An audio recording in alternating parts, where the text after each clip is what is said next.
porque nós vamos passar, mas as peças ficam, assim como a história.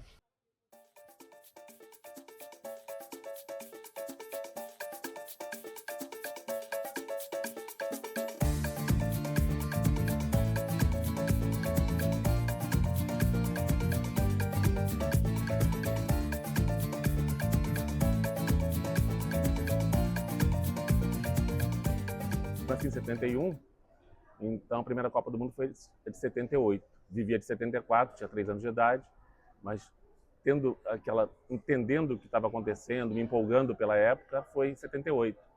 Copa do Mundo na Argentina, tinha 7 anos de idade, e ali, inclusive, eu tive o primeiro contato com itens de coleção.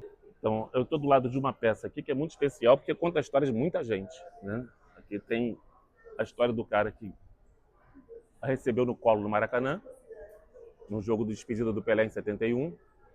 E esse foi um jogo Brasil-Yugoslávia, coincidentemente o ano que eu nasci, estamos falando de 55 anos atrás. Pelé fez o último jogo pela seleção brasileira. E no final do jogo, o jogador do Yugoslávia, juiz apita, no final da partida, e o Yugoslávio pega a bola e chuta nas cadeiras do Maracanã, como se estivesse comemorando ter participado da despedida do Pelé. E essa bola cai no colo do Luiz, que é um senhor de Itatiba, do interior de São Paulo, e a família resolveu vender essa bola por questão financeira em 2022. Então, estamos falando de um item que participou de tanta gente, começa pelo Pelé, passa pelo Luiz, passa por mim, e eu espero que ela fique por muitas, muitas décadas, mesmo depois que nós não estejamos mais aqui. Então, por isso é muito importante as peças para contar a história do futebol.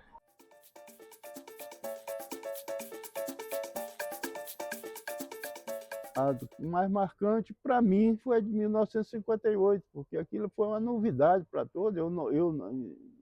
Quase que não acompanhava futebol quando morava no interior e não tinha esse hábito de acompanhar futebol. E aqui vindo aqui pela primeira vez, né, aquela dificuldade toda de chegar o som aqui, os próprios jogadores tinham dificuldade de chegar no local da onde foi a Copa.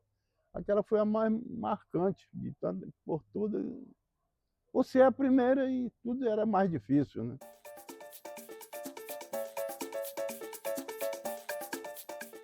A verdade é que a primeira Copa que eu realmente me lembro de assistir é a Copa de 2014, porque na de 2010 eu tinha 5 anos, eu não tenho muita memória, mas na de 2014 eu tenho muitas memórias muito boas e outras não tão boas assim.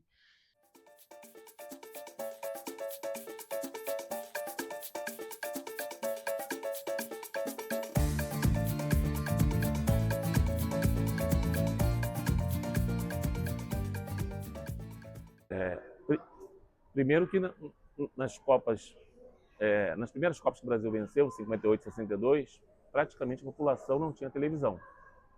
A televisão chegou no Brasil em 1950. Então as pessoas se reuniam em locais coletivos. Um dos locais era a Cinelândia, onde você ouvia o jogo através de aquelas cornetas de megafone instaladas no poste.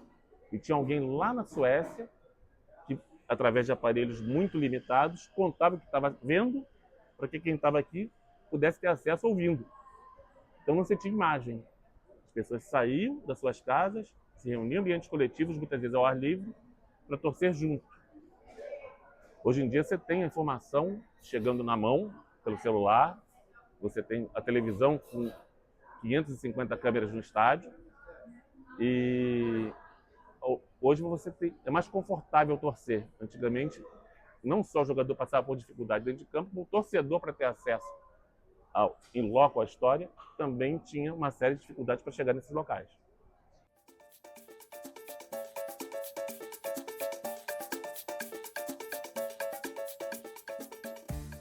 Em 58 era muito difícil, né, porque eu mesmo não tinha conhecimento de futebol, que eu nasci no interior. Quando a notícia chegava lá uma semana depois do acontecido, né? Eu estava embarcado na época no navio, eu sou marinheiro, estava embarcado no navio, estava na coberta de rancho, ouvi todo os transcorrer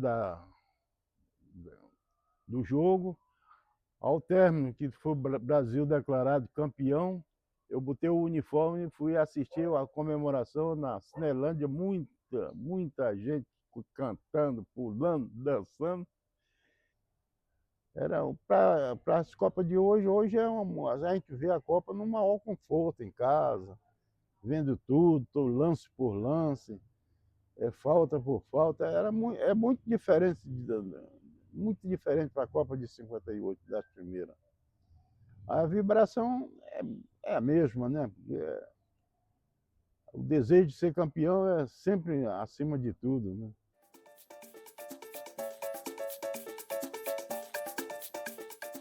A Copa que a primeira não era tanto aquilo, porque tudo era novo, né? Era um sentimento novo, que não estava acostumado.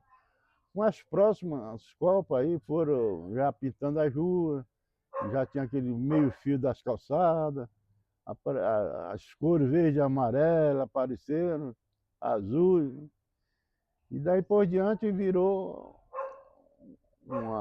um costume, né? Todo mundo se entrelaçando, esquecendo os problemas, as inimizades sumir, morria ali, todo mundo entrelaçado. Eu tinha 11 anos de idade em 82. Eu jogava futebol na rua, na época não existia nem escolinha de futebol, estamos falando do século XX. Eu morava no subúrbio do Rio de Janeiro, é bom registrar isso. Não tinha acesso a Maracanã, morava Oswaldo Cruz.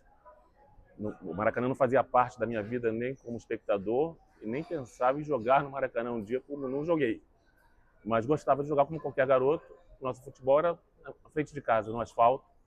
E colecionar futebol, porque era uma febre na época, né? Uma febre positiva. Vinda da escola, os garotos se envolviam muito com esse tipo de diversão. Figurinha e jogar bola. Por minha mãe ser professora, ela recebia na escola figurinhas de futebol. Naquela época a editora fazia campanhas, dava amostra grátis aos alunos. Minha mãe recebia também uns envelopes, recebia álbuns. E ali eu tive acesso à minha primeira coleção de figurinhas, que foi na Copa de 78. E, simultaneamente, a Coca-Cola lançou umas tampinhas de refrigerante, onde vinham o rosto dos jogadores impressos dentro da tampinha. Então aquilo me chamou muita atenção, porque como era possível colocar uma foto colorida de uma tampinha, do rosto do jogador dentro da tampinha de Coca-Cola em 1978. Então, foram os dois primeiros itens de coleção. O despertar para o futebol para a coleção foi na Copa de 78. Todo mundo se reunia na rua para trocar e não tinha rede social, não tinha internet, não tinha celular, e todos se encontravam nos locais, horários marcados, nós nos confraternizávamos, pintávamos rua e fomos muito felizes. Então a Copa de 82 teve um sabor muito especial e para mim vai ser inesquecível. O fato de ter ganho a Copa ou não é relevante nesse ponto. A Copa para mim sempre foi um momento assim de muita comemoração, de encontrar com os amigos, de fazer churrasco, de aproveitar. Porque sempre foi assim, a gente nunca passava um jogo da Copa em branco, era sempre um evento, nem que fosse ir para casa de uma amiga, fazer um churrasco e ver todo mundo junto, ou então ir para casa dos meus avós, juntar a família toda e torcer. Então sempre teve uma coisa muito de confraternização para mim a Copa, e eu sempre torci muito junto com todo mundo. Isso sempre me fez gostar muito dessa época. O brasileiro, quando se fala em Copa do Mundo, a imagem que vem à minha mente é Zagallo, né? Alguém que amava as cores do Brasil, ele sempre se referia à amarelinha com muito respeito, como um manto de defesa dos ideais, e o brasileiro vestiu sempre a camisa como se estivesse vestindo a própria bandeira do país. Então, para nós, Copa do Mundo significa reunião de família, reunião de gerações, e essa tradição se mantém. O avô passa para o filho vai passar para o neto, de como torcer pelo Brasil numa Copa do Mundo. Você falar com alguém que tenha entre 50 e 55 anos, costumo dizer que nós somos os viúvos da Copa de 82. Porque eu, como colecionador, consegui assistir duas Copas do Brasil campeão, 94 e 2002, 70 não era nascido, mas sempre vem a lembrança da Copa de 82, porque era um futebol vistoso, bonito, bem jogado. Talvez não competitivo como deveria ter sido, tendo preservado mais a defesa do que atacar, empolgar. Mas o mais importante é, eles não ganharam uma Copa, mas se você me perguntar a escalação do time de 82, eu te falo até os 11 reservas, titulares e reservas. Em 2002 eu devo errar alguém, porque não era o meu auge, a infância marca muito. Em 94 eu já estava aposentado, eu assisti lá numa vila onde eu morava, no Campinho, os garotos já estavam crescidos. No final foi decidido nos pênaltis contra a Itália, o italiano perdeu o pênalti, aí o Brasil sagrou-se campeão. Aquela Copa ficou marcada com o gesto do Bebeto, quando fez um dos gols, que o Romário deu passe para ele embalando o neném, um filho que tinha acabado de nascer. Ficou marcado para sempre aquele gesto. Porque assim, meu pai viu, de fato, todos os 5 títulos do Brasil, ele torceu e assistiu todos eles. Mas, ao mesmo tempo, assim, eu acho que o ano em que realmente a gente mais, assim, eu mais esperei o Hexa com todo o meu ser, assim, foi 2014. E depois eu dei uma afrouxada, sabe? Eu acho que todo mundo. A vida, às vezes, nos reserva, principalmente as Copas do Mundo, talvez as derrotas nos ensinem muito mais do que as vitórias. Né? Como foi em 50, como foi o 7-1, como foi em 82. A gente aprende com as derrotas também, isso é fundamental. Né? Numa vida competitiva que nós levamos, na nossa vida a gente vai ter momentos de derrotas. Mas o importante é se reerguer, dar a volta por cima e vencer e chegar ao objetivo.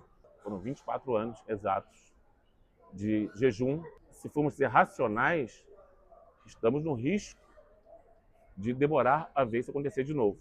Mas o brasileiro é passional e acredita sempre. Acreditar é sempre viável. É claro que tem uma certa expectativa, tem uma certa, assim, um desejo muito grande, mas não é mais aquela sede que tinha naquela época. Hoje em dia eu consigo assistir assim, eu torço muito, mas eu acho que eu não fico mais com tanta expectativa em cima depois de ter tomado tanto um banho de água fria como foi o 7-1. Eu gostaria muito que ele chegasse à final, fosse campeão. Todos nós queremos isso, né? Mas eu estou achando o caminho muito difícil. E vamos ter que enfrentar essas pedreiras, mas com fé e esperança a gente pode chegar lá. Sou brasileiro, né? Aliás, né, todos nós somos brasileiros e torcemos pelo Brasil. Que história a gente conta, preserva, mas não modifica.